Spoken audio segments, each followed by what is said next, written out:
Assalamualaikum warahmatullahi wabarakatuh. Salam penghobi anggur. Kali ini kita cek anggur kita yang sebelumnya udah pasca pruning ya. Jadi ini tuh minggu keempat ya. Jadi kita lihat hasilnya setelah minggu keempat. Jadi update-nya bagaimana perkembangannya. Yang pertama kita lihat dari nih. Ini udah mulai mager ya. Tadinya tuh rencana pagi tuh mau kita gunakan GA3, cuma ada kendala trouble, cuma ada masalah pribadi ya. Terus saya cancel buat sore, ternyata sore nggak jadi karena hujan nih. Ini masih basah, ini kan masih hujan. Jadi untuk GA3 kita skip dulu ya. Jadi saya biarin nanti sampai udah bentuk berry baru bisa nanti kita GA3 aja gitu. Yang ini udah terlanjur, jadi biarkan aja. Jadi kita lihat perkembangan yang sebelumnya ini, yang udah bunganya masih ada, bunganya udah mulai besar-besar. Ini kalau di GA3 mungkin lebih besar lagi ya, karena kita telat GA3, jadi ya udah nggak apa-apa, biarin. Dan untuk yang 3 ini nggak bawa bunga ya. Kayaknya indikasi nggak bawa bunga. Yang ini udah vigor banget. Nanti sekitar 10 atau 12 mata daun kita excel break ya. Jadi nanti kita buahkan di tunas yang baru aja. Jadi kita biarin, walaupun ini zong nggak ada buahnya, tapi sebenarnya udah ada penggantinya yang seperti yang bawah ini. Jadi ini ada 2, jadi hitungannya masih oke lah. Semuanya dianggap aja bawa bunga satu-satu gitu. Jadi untuk perlakuannya untuk pasca pruning ini seumur sekitar 4 minggu itu diapain? Jadi kalau udah 4 minggu tuh udah nggak bisa diapa-apain. Jadi kita biarkan sampai nanti dia berbentuk berry kecil baru bisa pemupukan kembali. Jadi selama ini tuh, setelah ini tuh tinggal siram-siram aja. Jadi ketika pembungaan itu atau penyerbukan, unsur yang paling dibutuhkan ini air ya. Jadi jangan sampai telat, jadi nggak bisa gosong. Untuk pemupukan seperti ini sebelumnya udah saya jelaskan bahwa pemupukan bisa dipupuk itu berarti seminggu setelah pecah mata bat ya.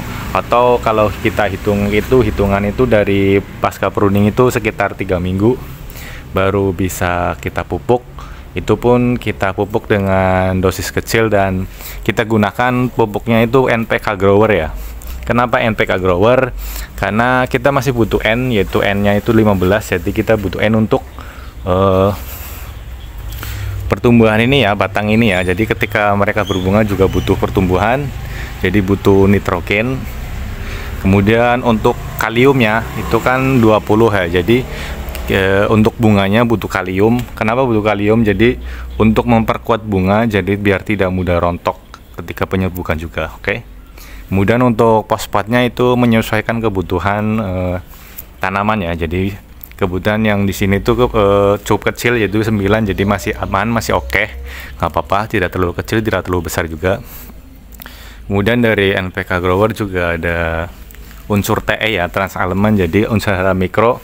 Jadi sudah cukup penunjang untuk unsur hara makro dan mikronya udah ada ya. Jadi cukup bagus untuk penggunaan pupuk yang pertama untuk pasca pruning atau pembungaan itu seminggu setelah pecah mata bat ya. Setelah itu atau minggu keempat, 5, 6 itu udah nggak kita siram lagi ya. Kita udah nggak kita pupuk maksudnya.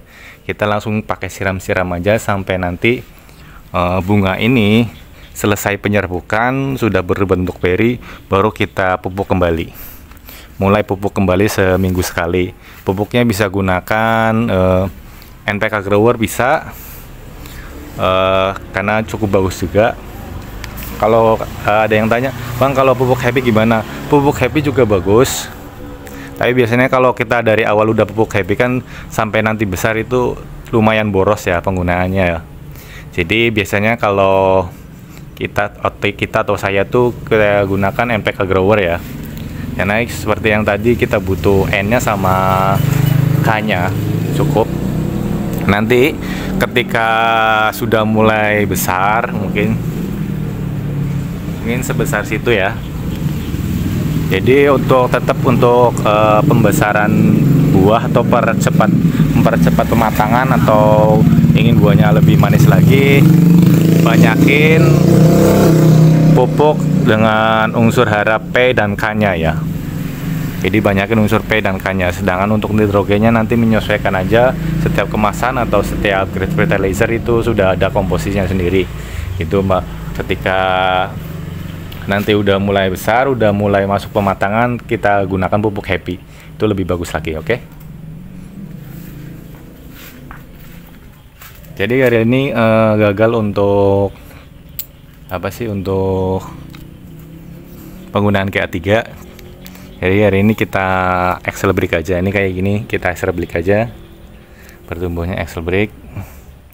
Dan juga gitu ya, ketika masih bunga seperti ini, jangan di pucuknya, jangan di Excel break ya. Kalau Excel break yang di tunas air nggak masalah, kayak tunas air kayak gini nggak masalah. Tapi jangan di Excel break yang paling ujung, jangan ya.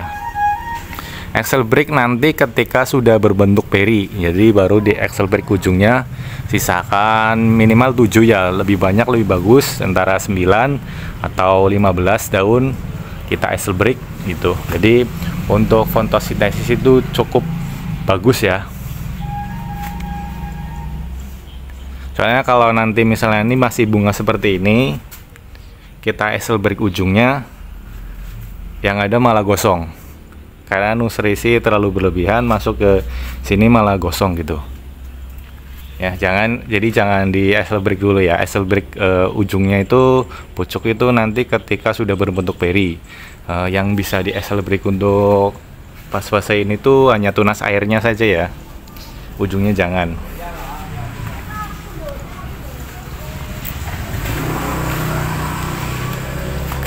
Oke, mungkin seperti itu aja ya untuk updatean kali ini. Kondisi bunganya masih bagus-bagus, pertumbuhannya juga masih vigor, sangat vigor, bagus. Jadi ini mungkin daun-daun ini bakal kita habiskan aja, kita buang karena membuang nutrisi karena tidak bisa buat fotosintesis. Toh udah ada daun penggantinya yang baru-baru, segar-segar, hijau-hijau, masih bagus, masih fresh, jadi masih bisa buat fotosintesis dengan baik. Jadi seperti itu aja, kita Excel break ya. Kayaknya cukup ya untuk video kali ini, untuk updatean perkembangannya seperti apa. Semuanya masih dalam kondisi bagus, pertumbuhannya vigor, bunganya masih bagus juga. Jadi tidak usah ada pemupukannya nanti ketika sudah berbentuk beri ya, baru kita mulai pemupukan lagi seminggu sekali. Oke, sekian dari saya, semoga video ini bermanfaat. Wassalamualaikum warahmatullahi wabarakatuh.